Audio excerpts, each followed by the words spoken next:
गीता मातम का 16वां अध्याय शुरू। बोलो गीता माता की जय हो।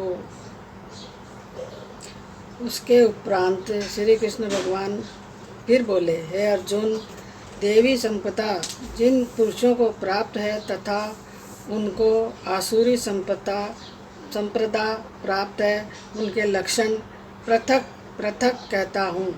उनमें से सर्वदा भय का अभाव, अंतःकरण की अच्छी प्रकार से स्वच्छता, तत्व ज्ञान के लिए ध्यान योग में निरंतर दृढ़ स्थित और सात्विक दान तथा इंद्रियों का दमन, भगवत पूजा और अग्निहोत्र आदि उत्तम कर्मों का आचरण एवं वेद शास्त्रों के पठन पाठन पूर्वक भगवान के नाम और गुणों का कीर्तन तथा स्वधर्म पालन के लिए कष्ट सहन करना एवं शरीर और इंद्रियों के सहित अंत की वजह से सरलता, नंबर पहला, मन, वाणी और देह के किसी प्रकार की किसी को कष्ट न देना तथा यथार्थ और प्रिय भाषण, अपना अपकार करने वाले पर भी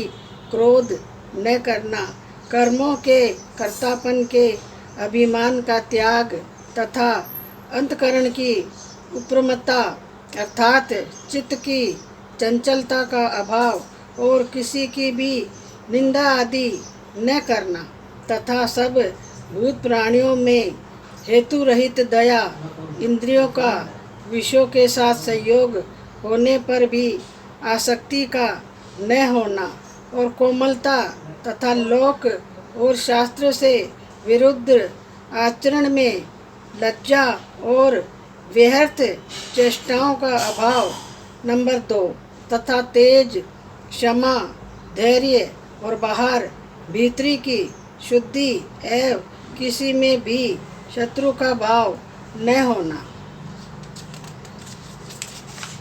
होना और अपने में पूज्यता के अभिमान का अभाव, यह सब है तो हे अर्जुन, देवी संप्रदा को प्राप्त हुए पुरुषों के लक्षण है। नंबर 3, हे पार्थ, पाखंड, घमंड और अभिमान तथा क्रोध और कठोर वाणी और अज्ञान भी यह सब आसुरी संप्रदा को प्राप्त हुए पुरुष के लक्षण है।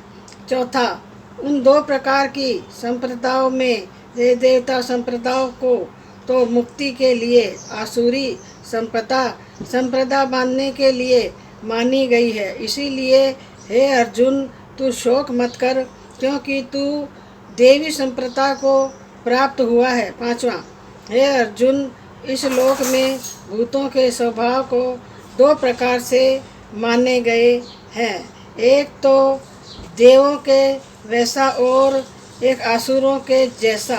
उनमें देव देवता का स्वभाव ही विस्तार पूर्वक कहा गया है, इसीलिए अब आसुरी स्वभाव को भी विस्तार पूर्वक तू मेरे से सुन। 6, हे अर्जुन, आसुरी स्वभाव वाले मनुष्य कर्तव्य कार्य में प्रवृत्त होने को और अकर्त कार्य की निर्विधि होने को भी नहीं जानते, इसीलिए उनमें न तो बाहर भीतर की शुद्धता है और न ही श्रेष्ठ आचरण और सत्य ही है। 7वां, वे आसुरी प्रकृति वाले मनुष्य कहते हैं कि जगत आश्रय रहित और सर्वदा झूठा एवं बिना ईश्वर के अपने आप स्त्री पुरुष के संयोग से उत्पन्न हुआ है, इसीलिए वह केवल ये भोगों को भोगने के लिए ही तो है, इसके सिवा और क्या है। 7वां, इसी प्रकार मिथ्या ज्ञान को अव्वल बन करके नष्ट हो गया स्वभाव जिनका मंद है बुद्धि, उनकी ऐसे सबका उपकार करने वाले क्रूर कर्मी मनुष्य केवल जगत का नाश करने के लिए ही उत्पन्न होता है।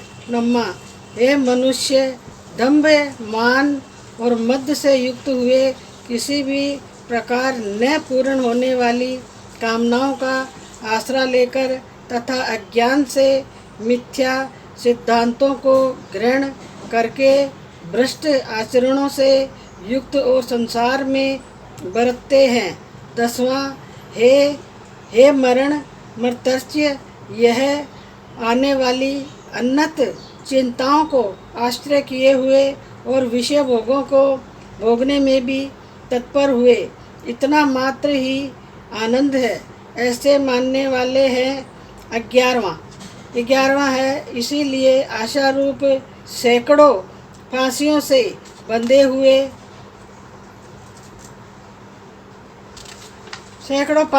बंधे हुए और काम क्रोध के परायण हुए विषय भोगों की पूर्ति के लिए अन्यायपूर्वक धन आदि बहुत से पदार्थों को समर्थ करने की चेष्टा करते हुए 12वां, उन पुरुषों के विचार इसी प्रकार के होते हैं कि मैंने आज ये तो पाया है और इसे मनोरथ को प्राप्त हो जाऊंगा तथा मेरे पास इतना धन है, फिर भी काहे क्या होएगा। यह है 13वां, वह शत्रु मेरे द्वारा मारा और शत्रुओं को मैं भी मारूंगा तथा मैं ईश्वर और ऐश्वर्य को भोगने वाला हूँ और मैं सब सिद्धियों से युक्त एवं बलवान और सुखी हूँ।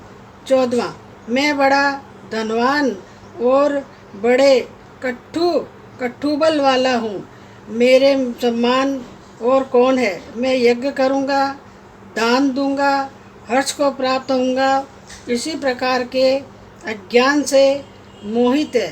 15वां, इसीलिए वे अनेक प्रकार से भ्रमित हुए चित्त वाले अज्ञानी जन मोह रूप जाल में फंसे हुए और विषय भोगों में अत्यंत आसक्त हुए महान अपवित्र जो नरक में गिरते हैं। 16वां, वे अपने आप को ही श्रेष्ठ मानने वाले घमंडी पुरुष धन और मान के मद से युक्त हुए शास्त्र विधि से रहित इसी नाम मात्र के ज्ञानों के द्वारा पाखंड से यज्ञ करते रहते हैं। 17वां, वे अहंकार बल घमंड कामना और क्रोध आदि परायण हुए एवं किसी की निंदा करने वाले पुरुष अपने और औरों के देह में स्थित मुझ अंतर्यामी से देश करने वाले हैं।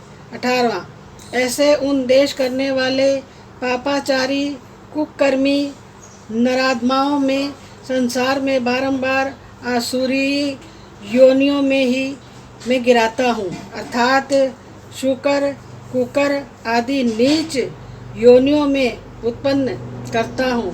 19वां, इसीलिए है अर्जुन, वे मूढ़ पुरुष जन्म जन्म में आसुरी योनियों को ही प्राप्त हुए जो मेरे को न प्राप्त होकर के उनसे भी अति नीच गति को प्राप्त हो जाते हैं, अर्थात घोर नरकों में पड़ते हैं। 20वां, हे अर्जुन, काम क्रोध तथा लोभ यह 3 प्रकार के नरक के द्वार आत्मा का नाश करने वाले हैं, अर्थात अधोगति में ले जाने वाले भी हैं।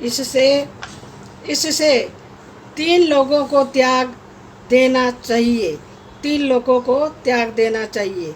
21वां, क्योंकि हे अर्जुन, इसी 3 नरक के द्वारों से मुक्त हुआ अर्थात काम क्रोध लोभ आदि विकारों से छूटा हुआ पुरुष अपने कल्याण का आचरण करता है, इसमें वह परम गति को प्राप्त हो जाता है, अर्थात वह मुझे प्राप्त होता है। 22वां, जो पुरुष शास्त्र की विधि को त्याग करके अपनी इच्छा से बरतता है वह न तो सिद्धि को प्राप्त होता है और न ही परम गति को तथा न ही सुख को प्राप्त होता है। 23वां, इससे मैं तुम्हारे लिए इस कर्तव्य और अकर्तव्य की व्यवस्था में शास्त्र ही प्रमाण है, ऐसा जानकर तू शास्त्र विधि से नियत किए हुए कर्म को ही करने के लिए योग्य है। बोलो गीता माता की जय हो। 16वां अध्याय खत्म। अध्याय पसंद आया है तो लाइक ज़रूर करें।